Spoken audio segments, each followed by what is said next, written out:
ظهرت برقيات دبلوماسية أمريكية نشرها موقع ويكيليكس خلافا في وجهات النظر بين واشنطن والقاهرة بشأن تطوير مهمة الجيش المصري ودوره.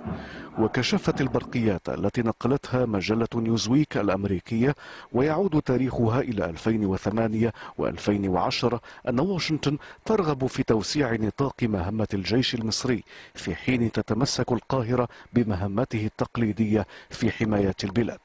وجاء في برقية تعود إلى سبتمبر 2008 أن الولايات المتحدة سعت إلى إقناع الجيش المصري بتوسيع مهمته بطريقة تواكب التهديدات الأمنية الإقليمية الجديدة مثل القرصنة والأمن على الحدود ومكافحة الإرهاب. وأضاف النص أن القيادة المصرية القديمة قاومت جهودنا وهي راضية عن المضي فيما تقوم به منذ سنوات، التدرب على نزاع تتواجه فيه قوتان بمزيد من القوات البرية والمدرعات تحسبا لنزاع محتمل مع إسرائيل في المستقبل. وتقول الولايات المتحدة إن المسؤول عن ذلك هو وزير الدفاع محمد حسين طنطاوي الذي تصفه بأنه العقبة الأساسية أمام تحويل مهمة الجيش المصري.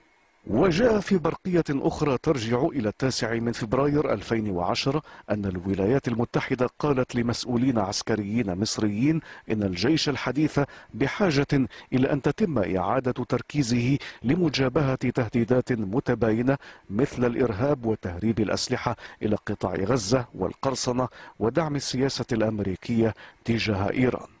ونقلت البرقية عن اللواء محمد العصار مساعد وزير الدفاع المصري قوله إن سياسة الدفاع المصرية تعطي الأولوية للدفاع عن الأرض المصرية وقناة السويس والحفاظ على جيش تقليدي قوي لمواجهة الجيوش الأخرى في المنطقة. وأظهرت البرقية أيضا أن العصار قال إنه في حين تفضل مصر شراء أسلحتها وعتادها من الولايات المتحدة فإن الأمن القومي خط أحمر، مضيفا أن المصريين يمكنهم التحول إلى مكان آخر إذا اضطروا لذلك. إلا أن واشنطن ترى حسب البرقيات أن الجيش المصري ما زال يشكل قوة سياسية واقتصادية قوية تساعد على ضمان استقرار المنطقة.